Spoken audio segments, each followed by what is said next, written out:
What's going on, guys? It's your girl Easy Breezy, and I'm back with another hair sponsor. Thank you so much, MegaLook. All right, they sent me this really pretty brown lace front wig, 22 inches, and the texture is straight. Now, the color, it's a really pretty brown, but the exact color is number 4. So if you guys are on their website and they have different variations, then just remember this is a number 4 brown lace front wig. And modeling today, y'all already know my cousin Tam Bam Purple Lamb is back in the building. Make sure y'all subscribe to her channel right now, Tam Bam TV, and I'm gonna tag it in the comments. Now, you guys already know I'd have been through hell and back when it came to clients, my career, just everything in the hair industry.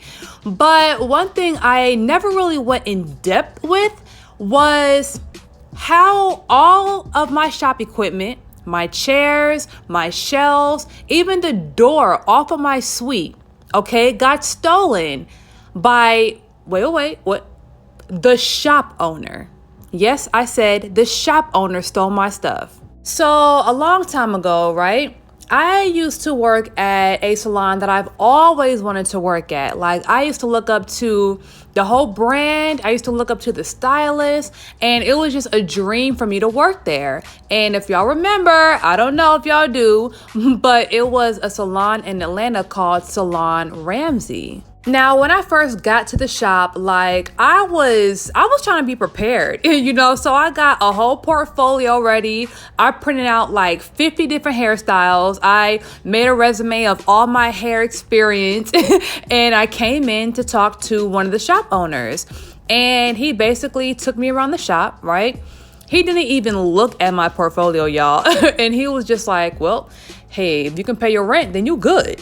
And I was like, okay, well, we in there. So even though I thought that was a little weird, I was just like, I don't know, like maybe they just don't have requirements like that. I don't know, maybe, just paying your rent is enough. So I didn't think much of it. I just kept it moving, and I was excited to have my very first salon job. So I was placed in the back of the shop, right? And this was like the lit part of the shop. Like, we used to play music back there, and it was like always lit when it came like nightfall. So I had my booth, and I was right next to this lady named Gucci, which was an amazing stylist. Like, I learned so much about shortcuts and 27 pieces and dye from her, like amazing.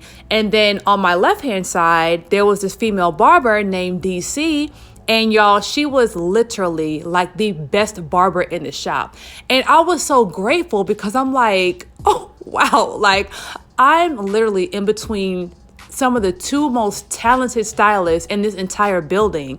And I was just grateful. Like, I was soaking up every single moment in that shop. So after about 6 months of me being in that spot, I was thinking like, I think I want to brand myself better. So there were like some suites in the front of the building, and some were occupied, some were not. So I asked the shop owner, which was Ramsey, I was like, if there's any more open suites, can I get one? And he was like, yeah. So I'm like, okay, great. So I'm over here thinking of ways I can brand Galaxy Girl and Easy Breezy and how I'm going to paint the walls. And y'all, I was so excited, and I felt like I was growing so fast because I'm like, damn, like I've only been here for about like 6 months and I'm already upgrading. So fast forward, right? After that, I asked the shop owner probably like a year later if I can actually build a wall inside his shop and make a larger suite that was like 3 times as big as my first one. And he let me do it. And I'm like, yo, I'm like, my next step, I'm going to have my own, storefront shop. So, these little suites were basically getting me ready to lead a team, to be a manager of a group of people. And it really gave me a lot of experience. And it gave me like a mini shop experience without having the responsibilities of the bills and, things breaking. So I think that part of my journey really separates me from a lot of other, stylists. So with me being in that new spot, right, in the shop for about like a year, all of a sudden, the shop owner told us that the building had to be shut down and they couldn't renew their lease. And everyone in the shop was like, what the hell? You know what I'm saying? It was so many people that invested in their spaces and in their suites. And it was some people that was basically running full-blown shops. You know what I'm saying? Out their suites. They had stylists, they had workers, and it was just like, it took everyone by shock. So everyone was kind of lost at that moment. So I thought about it, right? I thought about it and I was like, I wasn't stressing too much, but I'm like, what am I going to do from here on out? So the shop owners were telling us that they were going to a new building and they were trying to get everyone to go with them. But I had a few issues of my own. Like, for example, when I wanted to get something fixed, you know, when I wanted to get like a leak fixed or the AC wasn't working, it was almost like you had to pull an arm and a leg, you know, just to get our basic needs fulfilled. So I was second guessing, like, traveling with the brand. And even though the two shop owners were like, Breezy, are you coming to the new building with us? We got the biggest suite for you and blah, blah, blah. You know, I was kind of just like, okay. I was like, I'll think about it. I'll look at the building and stuff like that.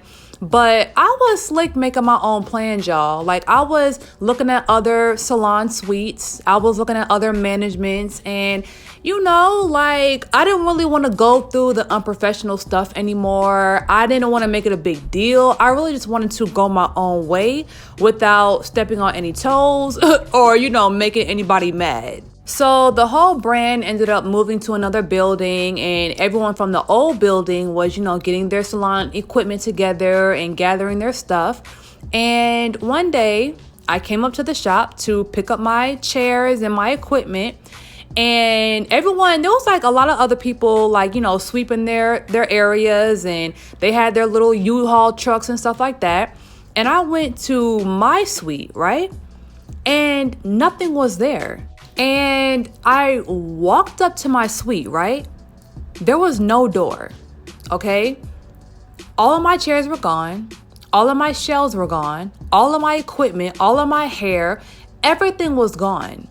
And I'm looking around at all the other stylists and I'm like, where my stuff at? So two stylists came up to me, right? And one of the girls was saying how, oh, one of the salon owners took your stuff and he was mad that you were going to another salon. So he took your stuff and shipped it to like his mom's salon in Florida. And I'm like, y'all let him do this? So I'm over here heated, right? But of course, it doesn't make no sense for me to get mad at the girls because, like, why would they fight for me? Like, if I'm not even there to fight for myself. But I'm just like, wow, that's crazy. Like, just because I did not want to go to the new building or patronize them, put money in their pockets, they wanted to take everything from me. And mind you guys, my suite was the only one that was cleared out. Everyone else's stuff was still there. My stuff was the only stuff that was gone. So I went home, right? And I tried to calm myself down and prevent myself from crying. And I just told myself, you know what? It's okay.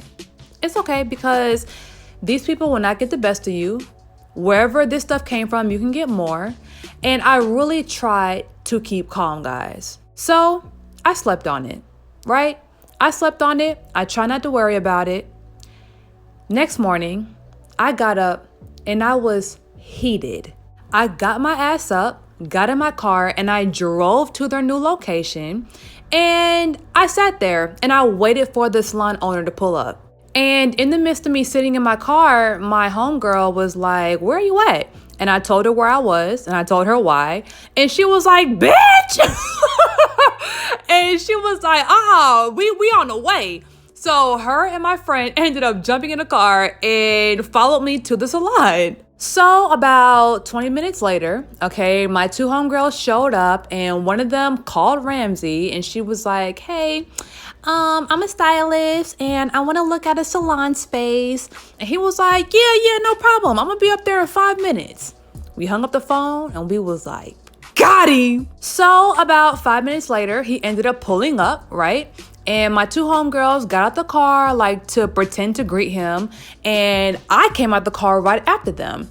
And y'all, when I tell you, when this man looked at me, this man looked like he saw a ghost. And he was like, Breezy, what are you doing here? Like he don't know what's going on. And I'm like, where my stuff at, Ramsey? And he was like, oh, I don't got your stuff. I don't know what you're talking about, blah, blah, blah. And I said, okay. So we walked right past him, right? Walked in the salon, and I was looking for my stuff because I'm thinking that he had like a storage room or something. I don't know. So we walked around, and y'all, you would not believe some of the people that was coming up to me at the old salon and was like, yeah, he took your stuff, blah, blah, blah. Some of my equipment were in their new suites. Y'all, I could not believe my eyes, okay? I looked at the shelf and I looked the girl straight in her face, and these were some of the girls that was running up to me like, oh, Breezy, yeah, Breezy, they took your stuff, Breezy. And I was like, that's a bet. Me and my homegirl knocked off all the hair supplies that they had on that damn shelf. We turned it on its side, and baby, we took that thing out, okay? So we're over here trying to carry the shelf out the salon, right? And one thing I noticed is no one is trying to step to me. No one is trying to fight me. No one is even saying anything. And I know why. Because if this shelf actually belonged to you and they knew it belonged to them, it would have been an issue. But because they knew they were in the wrong, baby, everyone was on hush mode. And I still cannot get her face out my mind. Like that look of guilt and shock, like they did not know I was gonna show up that day. They didn't. I know they didn't. And y'all know that phrase, there are some people that will steal your stuff and then help you look for it. This was that. This was that. So, okay, back to the story. So we're carrying the shelf out the salon, right? And the salon owner starts yelling like, what are y'all doing? Don't be taking nothing out my shop. And actually getting mad at me as if I'm in the wrong. So he ends up trying to slap the shelf out of our hands and stuff. And when I tell you, it went from 0 to 100 after that moment. Y'all, it was crazy. It was literally me and my two homegirls against him. And it was basically like, we basically jumped him. Y'all, it was crazy, okay? It was getting crazy. It was yelling, it was cussing, we was fighting, it was pepper spray involved. Y'all, it was crazy. And all the stylists ran outside the salon and then was standing there. Everyone was watching, right? And I felt like everyone was like low-key satisfied because everyone had like their own little issue with the shop owner because he was a fuck nigga, y'all. You know what I'm saying? And I felt like everyone was slick happy that that was happening to him. So before we knew it, right, the cops ended up pulling up. And I'm scared. I'm like, shit, I'm about to get arrested because this is like full-blown assault. So the cop ended up separating us, separating him.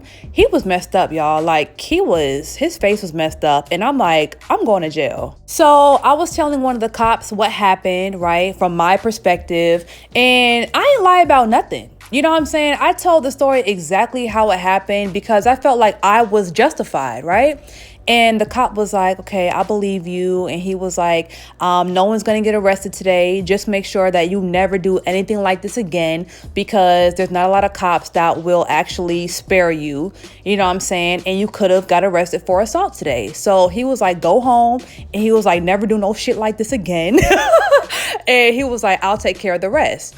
And that was it. So long story short, guys, I never got my stuff back. Okay, I never even went home with that shelf. Okay, I never talked to my old coworkers again. Okay, I literally had revenge out for them for like the rest of my life. And yeah, I had to save up money and rebuild myself. And even though I didn't truly get justice from that situation, you know, I felt kind of satisfied. So moral of the story is don't do that. Okay, because if you try that at home, you will get arrested. I was lucky. Okay, so once again, Thank you so much, MegaLook, for sponsoring this video. Reminder, this is a brown number 4 lace front unit. Now, I added my own highlight to it, which I will post the coloring video after this one. So if you want this exact unit, I'm going to put all the information in the description below. If you want to watch my hair tutorials hours before everyone else, make sure you join my channel today. But if you're not subscribed already, make sure you go ahead and do that and turn on your notifications. Also, check out our brand new pink hot combs available now on galaxygirlhair.com. See y'all later.